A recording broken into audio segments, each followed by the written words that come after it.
الحمدللہ والصلاة والسلام علی رسول اللہ۔ برادران اسلام، دینی بھائیوں، دیر رحمت کانفرنس میں نہایت ہی وقی، عظیم اور شگفتہ مضامین آپ سماعت فرما رہے تھے۔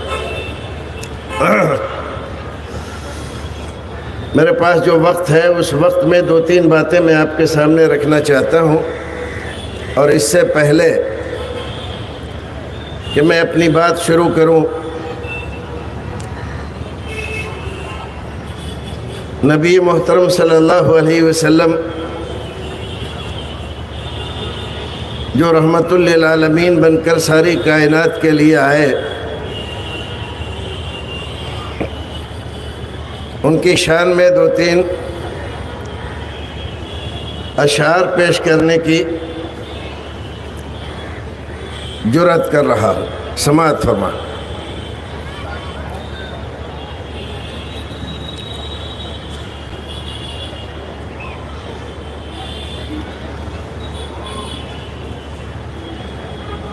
زباں پر ہے نعت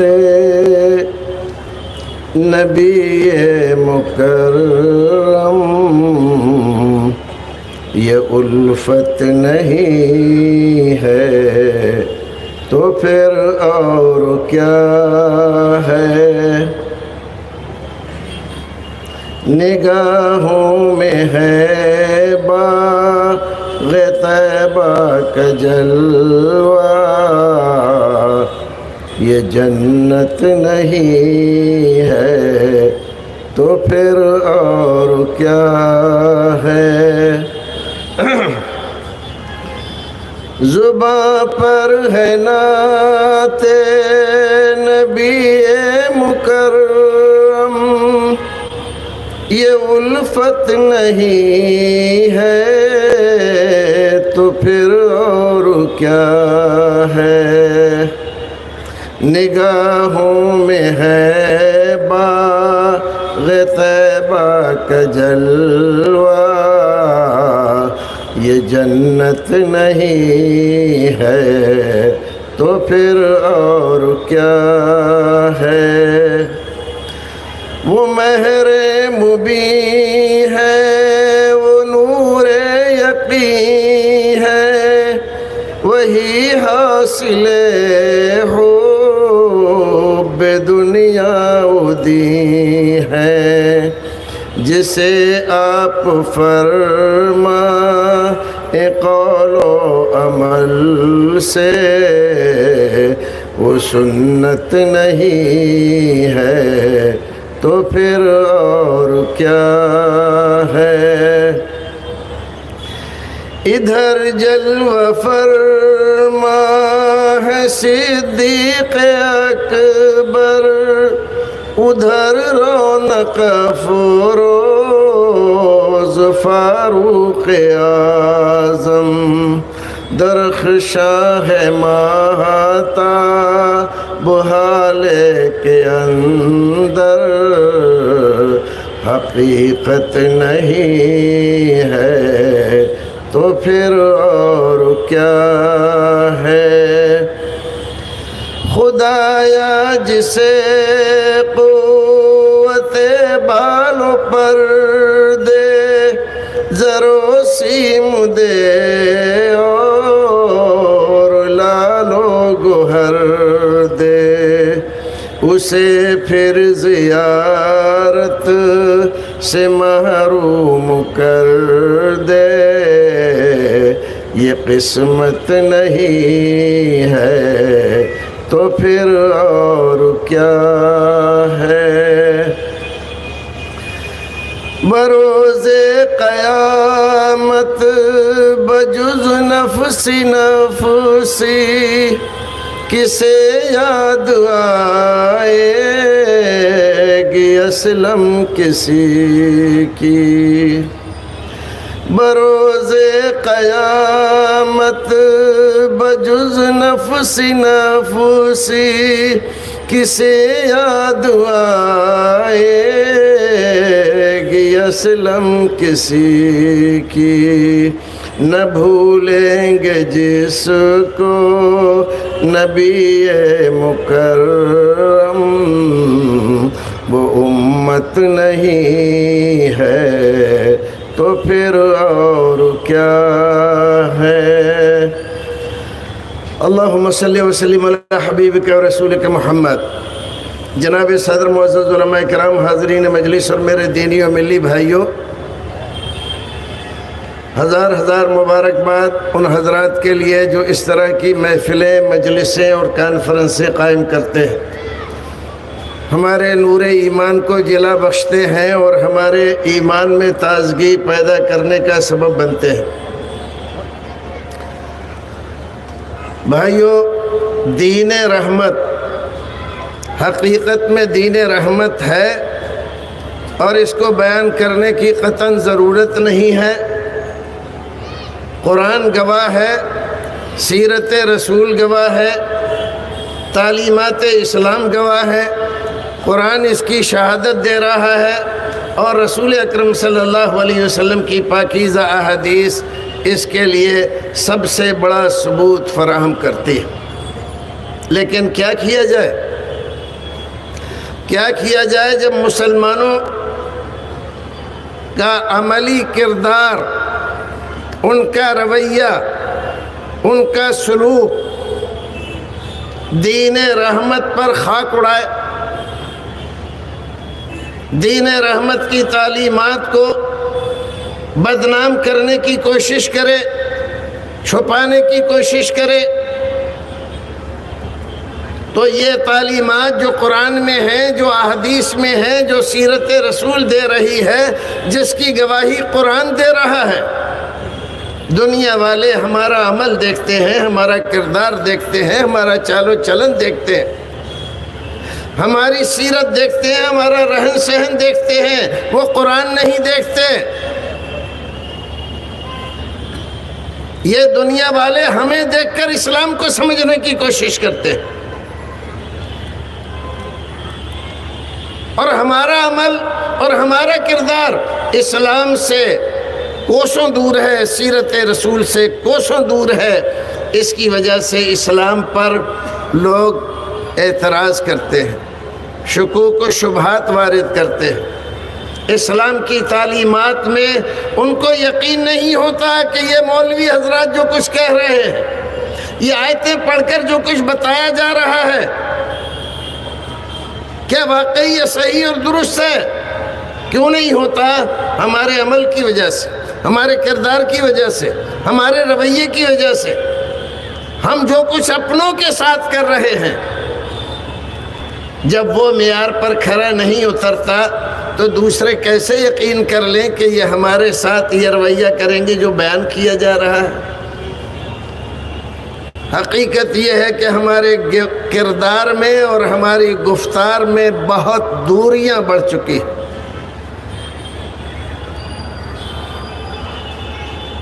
یہ عمل و کردار کی دوریاں اور اس کے درمیان فرق، یہی رسول اکرم صلی اللہ علیہ وسلم کے کردار کو، آپ کی سیرت کو، آپ کی تعلیمات کو بدنام کرنے کا سبب بن رہے ہیں۔ کیا آپ کے لیے یہ بات قابل تعجب نہیں ہوگی کہ آج ہماری بعض مساجد کے گیٹ پر لوگوں نے اعلان لگا رکھے ہیں کہ دوسرے مذہب والے اس مسجد میں نہ آئیں، اور اگر آئے تو جو کچھ بھی ان کے ساتھ ہوگا اس کے ذمہ دار وہ خود ہوں گے؟ اور ہم نام لیتے ہیں اس نبی کا جو رحمت للعالمین ہے، رب مانتے ہیں اس رب کو جو رب العالمین ہے، ایمان رکھتے ہیں اس کتاب پر جو ہدی للعالمین ہے، اور ہمارا عمل اور کردار، عیسائیوں کا ایک وفد آتا ہے، بات چیت ہونے کے بعد وہ نماز پڑھنے کا ارادہ ظاہر کرتا ہے کہ ہم عبادت کرنا چاہتے ہیں اپنے مذہب کے مطابق۔ رسول اکرم کہتے ہیں کہ ہماری اس مسجد میں آپ نماز پڑھ سکتے ہیں، اپنی عبادت کر سکتے ہیں۔ اور انہوں نے عملاً نماز پڑھی کہاں؟ مدینہ منورہ کی سب سے اور دنیا کی سب سے مقدس عبادت گاہ میں، مسجد نبوی میں، اپنے مذہب کے مطابق رسول اکرم کی اجازت سے صحابہ کرام کی موجودگی میں کسی آدمی نے ان کو ٹوکا؟ نہیں ٹوکا۔ رحمت للعالمین کا کردار یہ ہے، اور ہمارا کردار جو رحمت للعالمین کو ماننے کا دعویٰ کرتے ہیں، ان کا کردار یہ ہے کہ مسلمان کو مسجد میں داخلے پر پابندی لگاتے ہیں اور اس کو نماز پڑھنے کی اجازت نہیں دیتے۔ یقین جان لیجئے، دنیا جو پڑھے لکھے سمجھدار لوگ ہیں، دنیا میں سارے لوگ تو سمجھدار نہیں ہوتے، بعض لوگ تو صرف افواہوں پر یقین کرتے ہیں، میڈیا کے غلط پروپیگنڈے پر یقین کرتے ہیں، اور اسی کو لے کر وہ اس دنیا میں یہ سمجھتے ہیں کہ جو کچھ میڈیا کہہ رہا ہے یہی ٹھیک ہے، جبکہ میڈیا آج کے زمانے میں دو چار لوگوں کو چھوڑ کر باقی سارا میڈیا غلط پروپیگنڈا، غلط مقاصد کے لیے، غلط لوگوں کی شہ پر اور غلط مقاصد کے لیے سارا پروپیگنڈا دنیا میں کر رہا ہے۔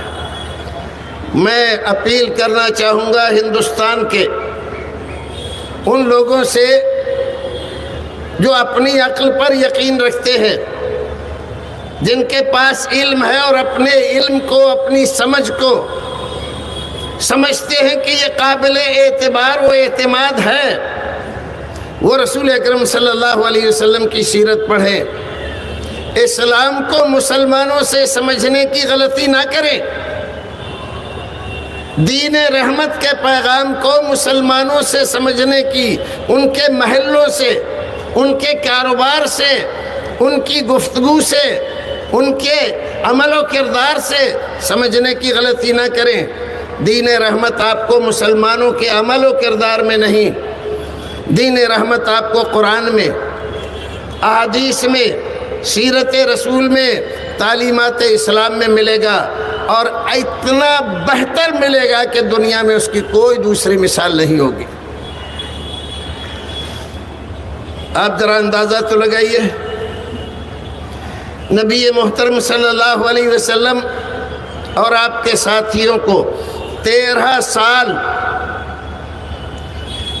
ان اذیتوں، تکلیفوں، پریشانیوں اور مشکلات میں تڑپایا جاتا ہے، رلایا جاتا ہے، مارا جاتا ہے، تڑپایا جاتا ہے، بھوکا اور پیاسا رکھا جاتا ہے، ان کے پیر باندھ کے اوپر لٹکائے جاتے ہیں، نیچے سے آگ جلا کر دھواں دیا جاتا ہے۔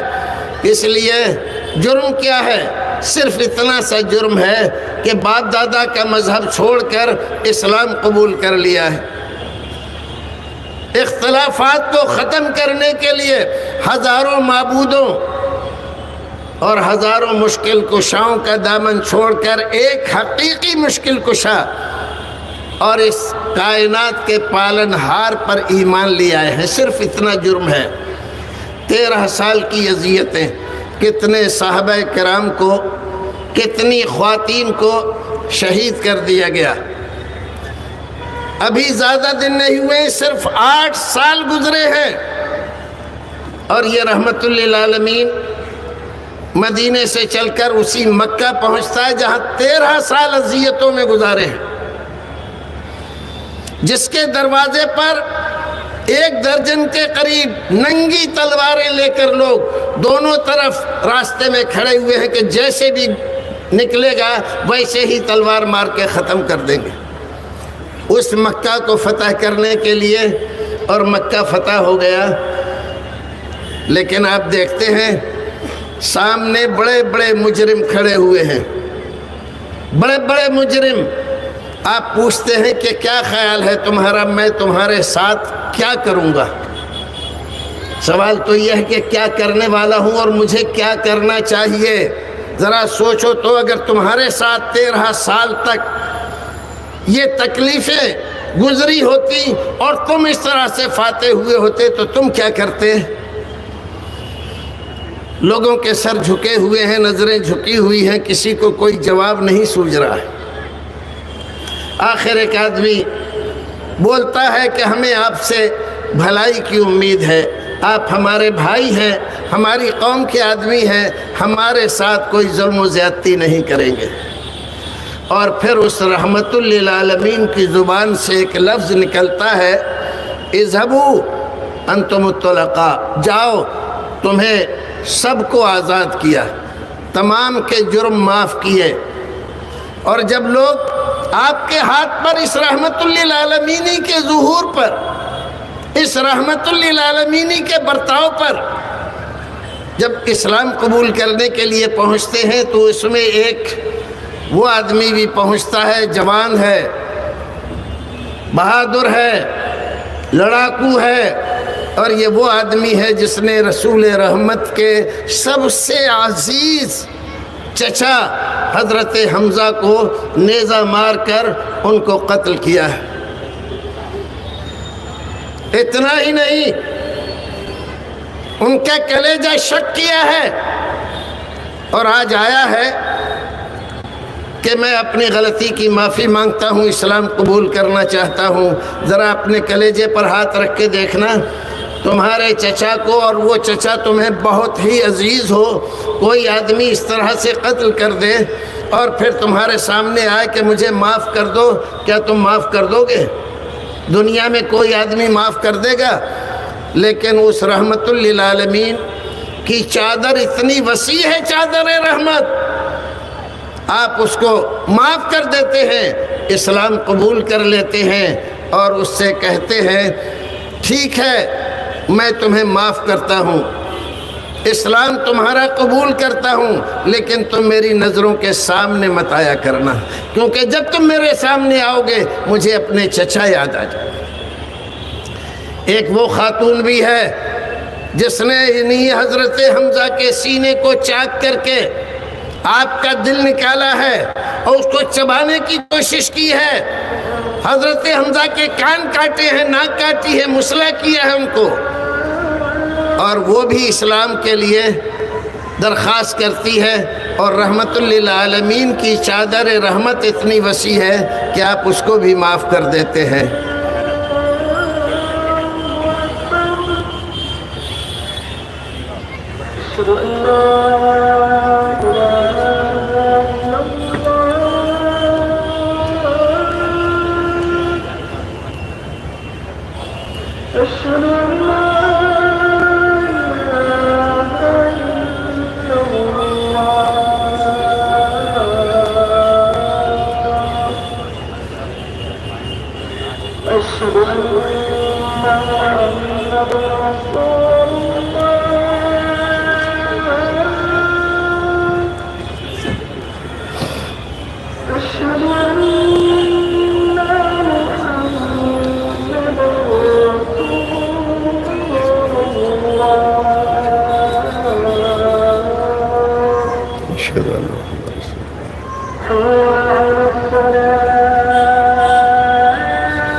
اللهم صل وسلم على محمد اللهم رب هذه الدعوة التامة والصلاة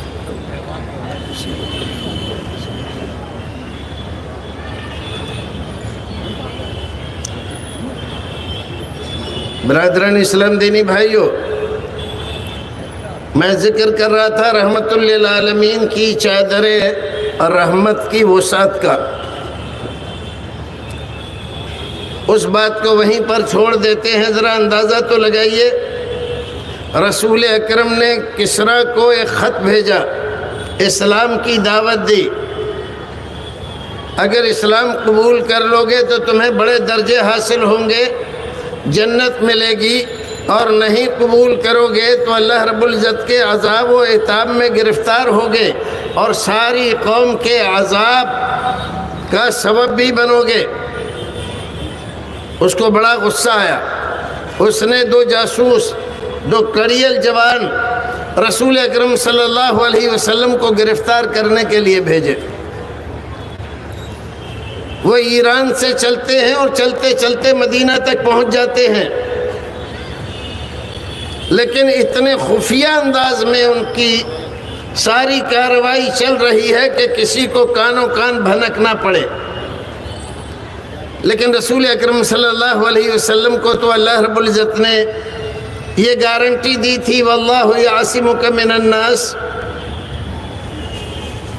تمام طرح کے شریروں، بدماشوں، لچوں، لفنگوں اور غنڈوں اور آپ کو قتل کرنے کا ارادہ رکھنے والوں سے اللہ رب العزت آپ کی حفاظت کرے گا. اور ساری زندگی اللہ رب العزت کا یہ وعدہ آپ کے ساتھ رہا. جب وہ مسجد نبوی کے قریب پہنچتے ہیں، رسول اکرم ان کو بلاتے ہیں. کون ہو، کہاں سے آئے ہو؟ جھوٹ بولتے ہیں. آپ فرماتے ہیں وہ جس بادشاہ نے تمہیں مجھے گرفتار کرنے کے لیے، اور اگر گرفتار نہ کر سکو تو قتل کرنے کے لیے بھیجا ہے، جاؤ. وہ بادشاہ اس دنیا میں اب نہیں ہے، اس کے اپنے رشتہ دار نے اس کو قتل کر دیا، اس کا قصہ تمام ہو گیا. آپ اندازہ لگا سکتے ہیں کہ رسول اکرم صلی اللہ علیہ وسلم کو کیا کرنا چاہیے تھا ایسے آدمیوں کے لیے جو آپ کی جان لینے کے لیے آئے تھے. یہ ایک واقعہ نہیں ہے، ایسے سینکڑوں واقعات رسول اکرم صلی اللہ علیہ وسلم کی سیرت میں موجود ہیں. آپ کی رحمت، آپ کا دین، دین رحمت، ساری دنیا کے سارے اختلافات جو دین و دھرم کے اعتبار سے ہیں، جب ہم پڑھتے ہیں الحمدللہ رب العالمین، تو اسلام یہ پیغام ہمیں دیتا ہے کہ ساری کائنات کا پیدا کرنے والا ایک ہے. سارے اختلافات ختم. بہت سارے بھگوان نہیں کہ یہ کسی کو مانتا ہے، وہ کسی کو مانتا ہے، یہ کس کو پوچھتا ہے اور وہ کسی کو ڈنڈوت کرتا ہے.